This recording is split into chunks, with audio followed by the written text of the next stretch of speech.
بسم الله الرحمن الرحیم. عرض سلام و ادب و احترام خدمت همه دوستان و عزیزان همراه. یه مسئله‌ای که خیلی سوال میشه و مراجعین در موردش چالش دارن، امروز میخوایم در موردش گفتگو کنیم و اونم کلافگی ها و اضطراب و استرس هایی است که وقتی بررسی میکنیم میبینیم خیلی از اونها به این برمیگرده که افراد خواب کافی و درست ندارن. خیلی اوقات ما دانشجوها، دانش آموزا، افرادی که درگیر کارهای خیلی جدی تو مسائل زندگیشون هستن، آدم‌هایی که مسئولیت‌های زیادی دارن، آدم‌هایی که میخوان افراد موفقی تو زندگیشون باشن رو داریم که با یه عالمه کلافگی، یه عالمه مشکلات و یه عالمه گرفتاری‌ها تو زندگیشون مواجهن که اینها باعث افزایش استرسشون، افزایش اضطرابشون، کاهش سطح عملکردشون و پایین آمدن بهره‌وریشون از عمرشون شده. وقتی یه قدری بررسی میکنیم میبینیم اینها یا خواب کافی ندارن یا خواب با کیفیت ندارن. تو روانشناسی ما خیلی موضوعاتی رو در مورد مسئله خواب داریم و همچنین تو روایاتمون و تو دستورات اسلامیمون. و یکی از نکات بسیار مهمی که در مورد خواب اشاره میشه در مورد زمان خواب و اینکه تو چه زمانی از شبانه روز باشه گفتگو میشه که اون میتونه رو کیفیتش هم اثر بسیار جدی و زیادی بذاره. خیلی اوقات ما افرادی رو داریم که حتی زیاد هم میخوابن، اما متاسفانه چون زمانبندی مناسبی برای خوابشون ندارن نمیتونن استفاده درستی داشته باشن، نمیتونن حال خودشون رو خوب کنن و باز هم با کسلی و بیحالی مواجهن. یکی از اتفاقاتی که تو خواب میفته زمانی که خواب تو موقع مناسب خودش انجام بشه که براتون حتما میگم که چه زمانی زمان مناسبه و چجور باید خوابید که استفاده بهتری از اون استراحت براتون ایجاد بشه. یکی از اون نکات اینه که افراد زمانبندی هاشون رو نمیتونن درست تنظیم کنن. یه وقتایی میبینیم که یه دانشجویی، یه دانش آموزی، یه آدمی که خیلی مشغله زیادی داره تا دیر وقت از شب خواب خودش رو به تأخیر میندازه و از خودش کار میکشه و تصورش اینه که از زمانش داره خیلی بیشتر استفاده میکنه.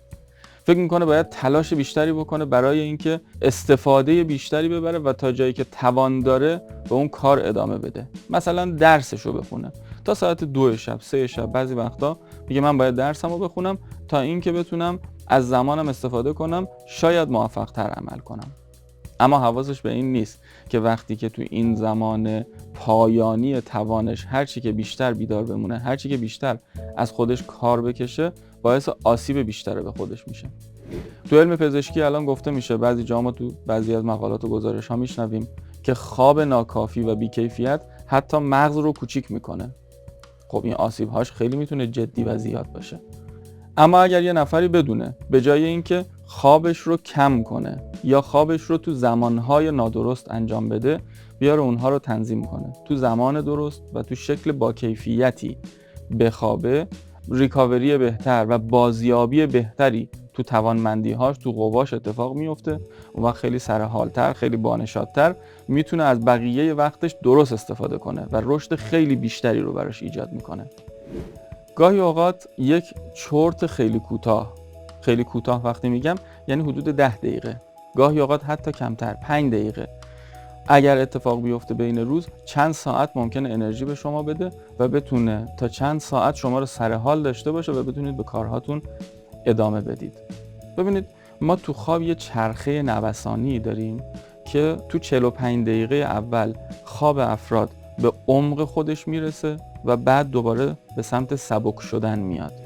به نظرتون کجا جای بیدار شدن هست؟ بله، طبیعتاً وقتی که هنوز تو عمق خواب نرفته. تا نیمه این حالت سینوسی که داره وقتی است که فرد اگر بیدار بشه خوابش سبکه و اگر اون زمان از خواب جدا بخواد بشه راحت‌تر و سبکتر میتونه بیدار بشه.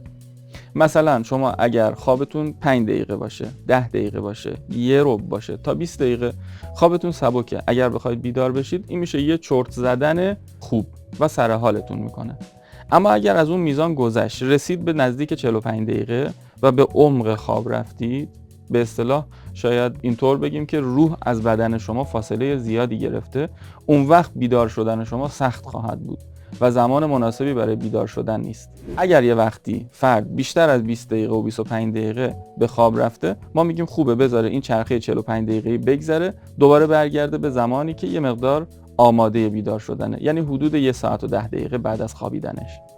اون وقت آماده است که بیدار بشه و فعالیت کنه.